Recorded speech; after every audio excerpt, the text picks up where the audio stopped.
नमस्कार, पोल पाथ में आप सभी का स्वागत है और मैं हूं प्रतिमा सिंह। आज हम फिर से जो बीपीएससी में क्वेश्चन पूछे गए हैं प्रीवियस ईयर्स में, उन सभी पे यहाँ पर डिस्कस करेंगे और इस वीडियो के थ्रू आपको पता चलेगा कि कौन से क्वेश्चंस इम्पोर्टेंट हैं और बार-बार पूछे जा रहे हैं, तो उससे आपको टाइप ऑफ क्वेश्चन किस तरह के होंगे और उनको कैसे टैकल करना, ये सारे आइडियाज़ लगेंगे। साथ में आप प्रैक्टिस लिस्ट बहुत सारी लगी हुई हैं, उनको अगर आप स्पीड में डाल करके सुनेंगे तो आपको बहुत ही ज़्यादा फ़ायदा मिलने वाला है, क्योंकि वहाँ पर सारे इम्पोर्टेंट क्वेश्चंस हमने दिए हैं।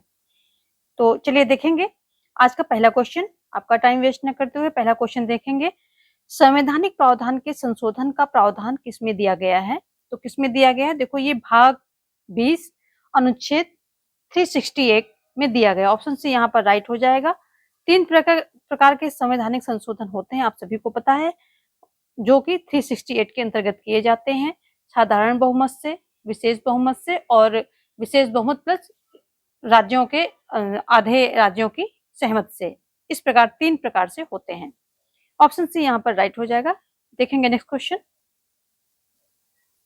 वीडियो को सब लोग लाइक कर देंगे, जितने भी लोग देखते हैं सेशन को लाइक करेंगे और सभी में शेयर कर देंगे। नेक्स्ट क्वेश्चन है, स्वतंत्रता, समानता और भ्रातृत्व की प्रेरणा कहाँ से आई? तो ये आई है फ्रेंच क्रांति से। ऑप्शन आपके सभी के सामने है, आप पढ़ सकते हैं। और ये फ्रेंच क्रांति से आई है। फ्रांस की क्रांति जो हुई थी उससे आई। कब हुई थी फ्रांस की क्रांति? तो 1789 में हुई थी। 1789 ये भी पूछा जा सकता है। नेक्स्ट देखेंगे अगला क्वेश्चन, फटाफट रिवीजन करेंगे टाइम को ध्यान में रखते हुए, टाइम की इंपॉर्टेंस को ध्यान में रखते हुए। अगला है, भारत का संविधान किसके द्वारा ग्रहण किया गया? तो ये किसके द्वारा? संविधान सभा के द्वारा ग्रहण किया गया, आप सभी को पता है। ऑप्शन सी यहाँ पर राइट हो जाएगा। नेक्स्ट देखेंगे, भारत के संविधान की प्रस्तावना में निम्नलिखित में से किस एक को पहले मुख्य रूप से सम्मिलित नहीं किया गया था? स्वतंत्रता और समानता है, धर्मनिरपेक्ष और प्रजातंत्र है, समाजवाद और समानता है, जबकि समाजवाद और धर्मनिरपेक्षता है। ऑप्शन यहाँ पर समाजवाद और धर्मनिरपेक्षता। ये जो 42nd अमेंडमेंट, 42nd संशोधन हुआ था, उसके द्वारा इसको सारा ऐड किया गया था और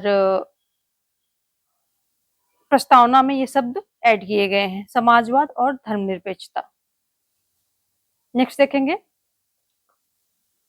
अगला क्वेश्चन क्या है, निम्नलिखित में से कौन सा भारतवर्ष को एक धर्मनिरपेक्ष राज्य के रूप में वर्णित करता है? मौलिक अधिकार, 9वीं सूची, मौलिक कर्तव्य या संविधान की प्रस्तावना? तो यहाँ पर हो जाएगा संविधान की प्रस्तावना, क्योंकि संविधान की प्रस्तावना में ही धर्मनिरपेक्ष नामक शब्द की वहां पर झलक मिलती है, यानी कि उसको 42 अमेंडमेंट के द्वारा जोड़ा गया था, जो कि अभी अभी हमने देखा है। धर्मनिरपेक्षता, समाजवाद, धर्मनिरपेक्षता। तो ये अगर धर्मनिरपेक्ष की कहाँ झलक मिलती है? तो प्रस्तावना में मिलती है। ऑप्शन आपका जो है डी राइट हो जाएगा। नेक्स्ट देखेंगे अगला क्वेश्चन क्या है, संवैधानिक उपचार का अधिकार किसके अंतर्गत आता है? मौलिक अधिकार, कानूनी अधिकार, संवैधानिक अधिकार, प्राकृतिक अधिकार। तो संवैधानिक उपचार का अधिकार किसके अंतर्गत आता है, देखना है आपको। तो ये हो जाएगा एक से अधिक, एक उपर्युक्त में से ये ई नहीं, ये हो जाएगा एक से अधिक, ये हो जाएगा एक से अधिक, क्योंकि ये एक मौलिक अधिकार है, मौलिक अधिकार के अंतर्गत दिया गया है। दूसरा ये संवैधानिक अधिकार है, क्योंकि संविधान में इसकी चर्चा है। तो दोनों प्रकार के अधिकार हैं ये। तो यहाँ पर हो जाएगा आपका ये राइट आंसर हो जाएगा, उपर्युक्त में से एक से अधिक।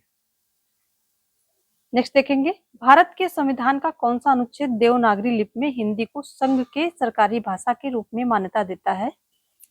तो जो ये 343 अनुच्छेद 343 है, ये क्या कहता है? ये कहता है कि राजभाषा हिंदी होगी और लिपि देवनागरी होगी। इसके अंतर्गत ये बातें कही गई हैं। ऑप्शन सी यहाँ पर राइट होगा। अगला क्वेश्चन क्या है, निम्नलिखित में से कौन संविधान सभा की व्यापार समिति के व्यवस्थापन से पहले अध्यक्ष थे? तो संविधान सभा की व्यापार समिति के कौन थे पहले अध्यक्ष? तो ये कन्हैयालाल मणिकलाल मुंशी थे। ऑप्शन सी आपका राइट हो जाएगा।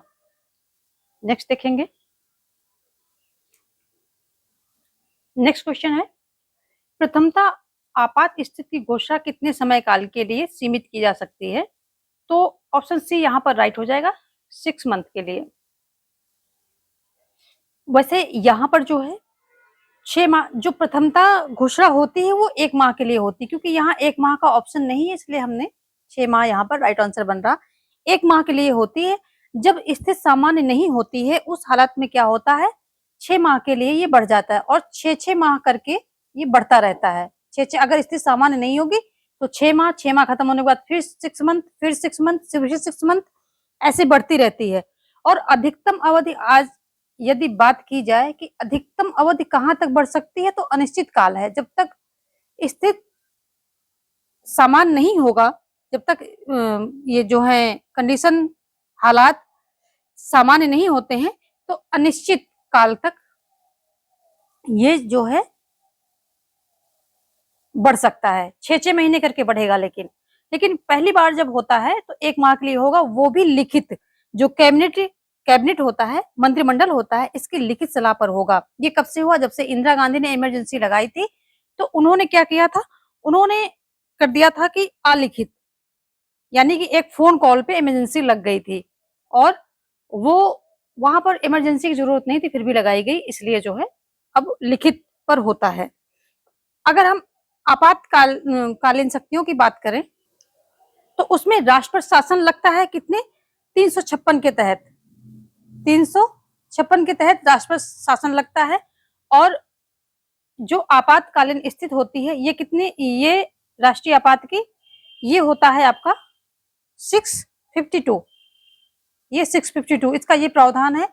जो राष्ट्रपति शासन लगता है 356 के तहत लगता है और ये प्रथमता 2 माह के लिए होता है, ये 1 माह के लिए होता है।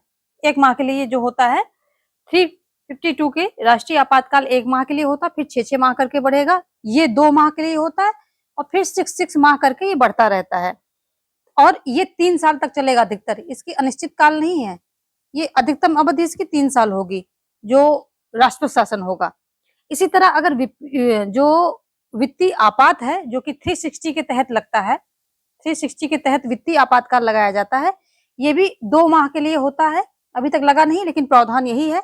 और 6-6 माह करके ये भी बढ़ाया जाएगा, 6-6 माह करके बढ़ाया जाएगा और ये भी अनिश्चित काल तक बढ़ाया जा सकता है। तो अब ध्यान रखेंगे, वित्तीय आपात 360 के तहत 2 माह के लिए प्रथमता लगेगा, फिर 6-6 मंथ करके बढ़ाया जाएगा, अनिश्चित काल तक बढ़ाया जा सकता है। जो राज्यों में राष्ट्रपति शासन होता है ये भी प्रथमता 2 माह के लिए होगा, 6-6 महीने करके बढ़ाया जाएगा, लेकिन मैक्सिमम अवधि इसकी कितनी होगी, 3 साल होगी, ठीक है। लेकिन जो राष्ट्रीय आपातकाल होता है ये 1 माह के लिए लगता है, 6-6 मंथ करके बढ़ाया जाएगा, अधिकतम अनिश्चित काल होता है, यानी कि अगर हालात सुधर नहीं रहे तो अनिश्चित काल तक ये बढ़ाया जा सकता है। तो सिर्फ आपका जो राष्ट्रपति शासन है ये 3 साल तक रहेगा, बाकी सब अनिश्चित काल, दोनों अनिश्चित काल तक रहेंगे। ये सारी इंपॉर्टेंट चीजें हैं और तीनों ही बहुत इंपॉर्टेंट है, तीनों से बहुत ज्यादा क्वेश्चन आते हैं, इसलिए मैंने इसका डिटेल में बता दिया। चलिए आगे देखेंगे, इसको आप एक जगह नोट डाउन कर लें ताकि आपको चीजें याद हो सके। नेक्स्ट क्वेश्चन क्या है, केंद्र शासित प्रदेश के मुख्यमंत्री जहां पर इस तरह का प्रावधान है किसके द्वारा नियुक्त किए जाते हैं, तो केंद्र शासित प्रदेश के मुख्यमंत्री, और सभी केंद्र शासित में नहीं, जहां पर इस तरह का प्रावधान है किसके द्वारा नियुक्त किए जाते हैं, तो ये आप सभी को पता है ये किसके द्वारा नियुक्त किए जाते हैं, ये किए जाते हैं राष्ट्रपति के द्वारा नियुक्त किए जाते हैं। ऑप्शन ए आपका राइट हो जाएगा। नेक्स्ट देखेंगे, भारत के संसद का व्यय किसके द्वारा नियंत्रित किया जाता है, तो भारत के संसद का व्यय किसके द्वारा नियंत्रित किया जाता है, यहाँ राष्ट्रपति है, नीति आयोग है, वित्त आयोग है, नियंत्रक व महालेखा परीक्षक है। तो इनमें से कोई नहीं, संसद का व्यय संसद के द्वारा ही नियंत्रित होता है, तो उपयुक्त में से कोई नहीं, ये ऑप्शन आपका राइट हो जाएगा। आगे क्या है, जनहित याचिका की धारणा किस देश से उत्पन्न हुई है, तो जो जनहित याचिका की धारणा यानी कि PIL, पब्लिक इंटरेस्ट लिटिगेशन, पिल भी कहते हैं इसको, शॉर्ट में PIL भी कहते हैं, और पूरा होगा पब्लिक इंटरेस्ट लिटिगेशन, ये किसके द्वारा कहां से ली गई है, तो ये अमेरिका से ली गई है, ऑप्शन डी राइट हो जाएगा। अगर हम भारत की बात करें तो भारत में PN भगवती इसके जनक माने जाते हैं, भगवती जनक माने जाते हैं, ठीक है, ये भी ध्यान रखेंगे, इंपॉर्टेंट है ये। नेक्स्ट देखेंगे, फटाफट रिवीजन करेंगे बहुत टाइम न लेते हुए, कुछ मेन चीजें मेन पॉइंट को देखते हुए आगे बढ़ेंगे। अगला क्या है, किसी व्यक्ति की अवैध हिरासत के खिलाफ निम्नलिखित में से कौन सी रिट लागू होती है? अवैध हिरासत के, तो ये हो जाएगा बंदी प्रत्यक्षीकरण, हेबियस कॉर्पस ये होता है। परमादेश होता है कि जब कोई, ऑप्शन यहाँ पर देखिए आपका, ये ऑप्शन आपका राइट हो रहा है, बंदी प्रत्यक्षीकरण, यानी कि जिस व्यक्ति को बंदी बनाया है उसको प्रत्यक्ष रूप से, मतलब सशरीर प्रत्यक्ष करो, हमारे सामने उपस्थित करो, तो देखा जांचा जाता है मजिस्ट्रेट के द्वारा कि ये वैध है कि नहीं है। परमादेश में क्या होता है, जब कोई अपने अधिकारों का, अपने कर्तव्यों का पालन नहीं करता है किसी पद पर बैठकर, तो परमादेश दिया जाता है कि आप अपने अधिकारों का पालन करें। उत्प्रेषण लेख और अधिकार परीक्षा में होता है कि आप किस अधिकार से इस पोस्ट को धारण किए हुए हैं, तो आपका ऑप्शन यहाँ पर ए जो है राइट हो जाएगा। चलिए आगे देखेंगे। अगला क्वेश्चन क्या है, भारतवर्ष की रक्षा बल के सुप्रीम कमांडर होते हैं, कौन होते हैं?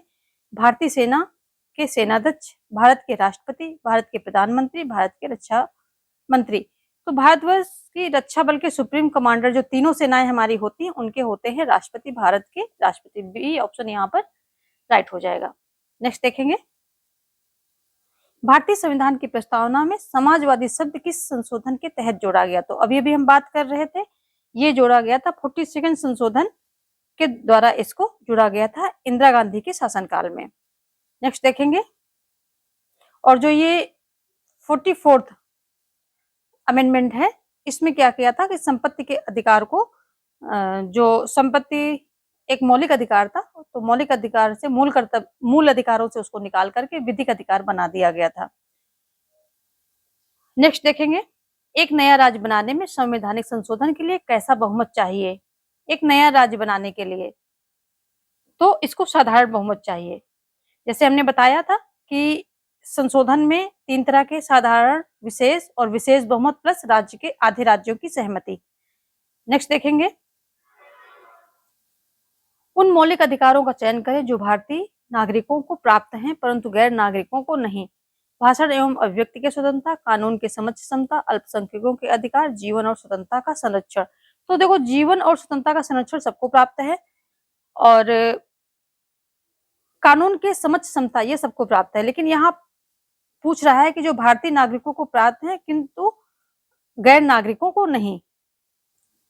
तो आपका ये हो जाएगा पहला और तीसरा, ऑप्शन ए राइट हो जाएगा। ये जो है भाषण एवं अभिव्यक्ति की स्वतंत्रता ये प्राप्त है भारतीय नागरिकों को, और अल्पसंख्यकों के अधिकार, जो भारत के नागरिक हैं उनमें अल्पसंख्यक हैं, उनके अधिकार उनको मिले हुए हैं। तो पहला और तीसरा ऑप्शन राइट हो जाएगा। चलिए नेक्स्ट देखते हैं।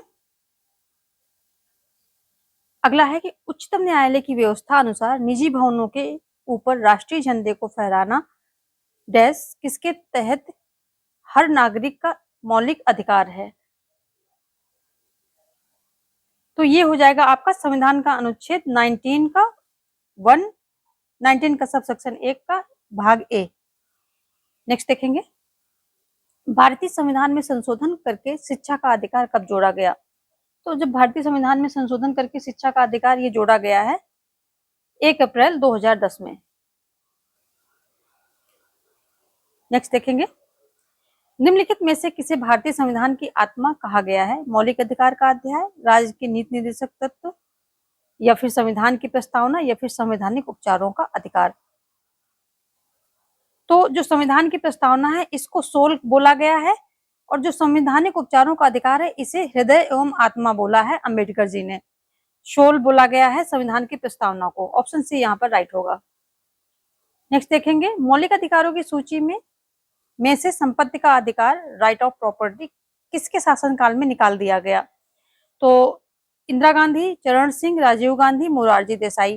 तो इंदिरा गांधी के समय में 42nd अमेंडमेंट हुआ था, जिसको मूल एक लघु संविधान भी बोलते हैं। बहुत सारे चेंजेस हुए थे, और उसमें इतने ज्यादा चेंजेस हो गए थे कि संविधान का स्वरूप भी चेंज हो गया था। तो उसको फिर से लोकतंत्र रिस्टोर करने के लिए जब मिलीजुली सरकार आई थी, तो उस समय मोरारजी देसाई प्रधानमंत्री थे, और उन्हीं के टाइम पे ये जो संपत्ति का अधिकार है ये निकाल करके विधिक अधिकार बना दिया गया 44th अमेंडमेंट के तहत। तो मोरारजी देसाई आपका राइट आंसर हो जाएगा। नेक्स्ट देखेंगे, भारतीय संविधान के भाग 4 में दिए गए निर्देशित सिद्धांतों में निम्न में से कौन सा सूचीबद्ध है? समान कार्य के लिए समान वेतन, समान नागरिक संहिता, छोटे परिवार का मानदंड, प्राथमिक स्तर पर मातृभाषा में शिक्षा। तो इसमें कौन कौन से सूचीबद्ध हैं? तो यहाँ पर समान कार्य के लिए समान वेतन और समान नागरिक संहिता, ये दोनों सूचीबद्ध हैं। तो आपका बी ऑप्शन पहला और दूसरा राइट हो जाएगा। समान नागरिक संहिता कितने बताएंगे, कौन से अनुच्छेद के अंतर्गत इसको दिया गया है, ये आप बताएंगे। चलिए देखेंगे नेक्स्ट क्वेश्चन। भारत के संविधान में मौलिक कर्तव्य किस संविधान संशोधन द्वारा जोड़ा गया? तो जो मौलिक कर्तव्य है ये आप सभी को पता है, ये 42nd जो संविधान संशोधन हुआ था उसके द्वारा जोड़ा गया था। 11 कर्तव्य जो है, 10 मूल थे, 11वां बाद में जुड़ा है। और इसमें माता पिता की ये बताया गया है, गार्जियन और माता पिता को, कि वो अपने बच्चों को पढ़ने का अवसर प्रदान करें। 11वां है। स्वर्ण सिंह समिति के द्वारा ये प्रावधान का ये जो है संस्तुतियां दी गई थी, जिनको कि फिर संविधान में इंक्लूड किया गया है। ऑप्शन आपका यहाँ पर बी राइट हो जाएगा। नेक्स्ट देखेंगे, राज्य के नीति निर्देशक सिद्धांत हैं, कहाँ से लिए गए हैं? इधर सूची है, सूची के बाद आपके 4 देश हैं, कहाँ से क्या लिया गया है। तो मौलिक अधिकार अभी भी हम बात कर रहे थे, कहाँ से? संयुक्त राज्य अमेरिका से है, ठीक है। और संघ एवं राज्यों के बीच संबंध की समवर्ती सूची, ये कहाँ से है? राज्य के नीति निर्देशक सिद्धांत, ये कहाँ? ये आयरलैंड से लिए गए हैं। राज्य एवं संघ के बीच समवर्ती सूची ऑस्ट्रेलिया से ली गई है। और भारत राज्यों का संघ जिसमें केंद्र को अधिक शक्ति प्रदान की गई, ये कनाडा से लिया गया है। तो आपका ऑप्शन हो जाता है 3, 4, 1, 2, ये जो है आपका आंसर हो जाएगा। चलिए देखेंगे नेक्स्ट क्वेश्चन। भारत के राष्ट्रपति अपनी शक्तियों का प्रयोग करते हैं सीधे अथवा अपने अधीनस्थ अधिकारियों द्वारा, मंत्रियों द्वारा, प्रधानमंत्री के द्वारा, मंत्रिमंडल के द्वारा, उपयुक्त में से कोई नहीं या एक से अधिक। तो ये करते हैं मंत्रिमंडल के द्वारा, आप सभी को पता है, मंत्रिमंडल की सलाह पर ये अपनी शक्तियों का इस्तेमाल करते हैं। नेक्स्ट देखेंगे, भारत के राष्ट्रपति के संदर्भ में निम्नलिखित कथनों पर विचार करें। क्या है? भारत के संविधान के अनुच्छेद 53 में उल्लेख है कि संघ की कार्यकारी शक्ति राष्ट्रपति में निहित होगी, सही है। दूसरा है कि राष्ट्रपति अपने पद पर आसीन होने के बाद 5 वर्ष के लिए पद ग्रहण करेंगे, ठीक है। तीसरा है, भारत के संविधान के अनुच्छेद 60 में राष्ट्रपति पर महाभियोग की प्रक्रिया के बारे में उल्लेख है। तो ये 60 में ना होकर के 61 में है, तो ये आपका आंसर गलत हो जाएगा और ये 16 यहाँ पर लिख दिया है, 61 होगा। 61 में ये प्रावधान किया गया है। तो यहाँ पर आपका पहला और दूसरा यानी कि बी ऑप्शन जो है सही है, पहला दूसरा। चलिए नेक्स्ट देखेंगे, यदि राष्ट्रपति एवं उपराष्ट्रपति का पद खाली हो तो भारत के राष्ट्रपति के पद पर कौन होता है? तो ये हो जाएगा भारत का मुख्य न्यायाधीश। बी ऑप्शन यहाँ पर राइट हो जाएगा। आगे देखेंगे, एक विधेयक जो संसद में प्रस्तुत किया जाता है कौन सी क्रिया के बाद अधिनियम बन जाता है? तो जब कोई जो विधेयक होता है संसद में प्रस्तुत होता है, जब उस पर दोनों सदनों में बहस हो जाती है और वो पास होकर के फिर आगे जाता है, तो राष्ट्रपति की जब अपनी सहमत दे देता है तो वो क्या बन जाता है? अधिनियम बन जाता है, कानून बन जाता है। ऑप्शन बी यहाँ पर राइट होगा, जब राष्ट्रपति अपनी सहमत दे देता है। बाकी के ऑप्शन आप पढ़ सकते हैं, यहाँ पर लिखे हुए हैं। नेक्स्ट देखेंगे, राष्ट्रीय सुरक्षा समिति का प्रधान कौन होता है? तो जो राष्ट्रीय सुरक्षा समिति होती है इसका प्रधान होता है प्रधानमंत्री। ऑप्शन बी यहाँ पर राइट हो जाएगा। नेक्स्ट क्वेश्चन क्या है, भारत सरकार का कौन सा अधिकारी सदस्य न होते हुए भी भारतीय संसद की कार्यवाही में भाग लेने का अधिकार रखता है? तो ये अटॉर्नी जनरल हो जाएंगे। आगे देखेंगे, तो आज के जो क्वेश्चन लिए थे लगभग 30+ क्वेश्चन थे, फटाफट हमने रिवीजन किया और आगे भी ऐसे ही आपको फटाफट इंपॉर्टेंट क्वेश्चंस के रिवीजन मिलते रहेंगे, ताकि आपको टाइप ऑफ क्वेश्चन कैसे आएंगे और उनको टैकल कैसे करना है क्या क्या उसमें बारीकियां हैं जो आपको ध्यान देनी है, ये सारी चीजें पता होती रहें। और आगे भी ऐसे ही इम्पोर्टेंट क्वेश्चंस और वीडियोस आपके लिए देती रहूंगी। मेरा प्रयास रहेगा कि ज़्यादा से ज़्यादा इम्पोर्टेंट क्वेश्चन आप तक पहुंच जाएं। और ये इम्पोर्टेंट क्वेश्चन क्या होता है, लास्ट टाइम में ही देखना होता है, बाकी तो आप साल भर स्टडी करते हैं, लेकिन जो इम्पोर्टेंट क्वेश्चन होते हैं उसमें एक झलक लास्ट टाइम मारनी ही मारनी होती है। तो मेरी कोशिश होती है कि मैं लास्ट टाइम में आपको अच्छे क्वेश्चन दे पाऊँ। इस वीडियो को लाइक और शेयर बिल्कुल करना ना भूलें, और आगे के वीडियोस के लिए चैनल को सब्सक्राइब कर लें। धन्यवाद। जय हिंद।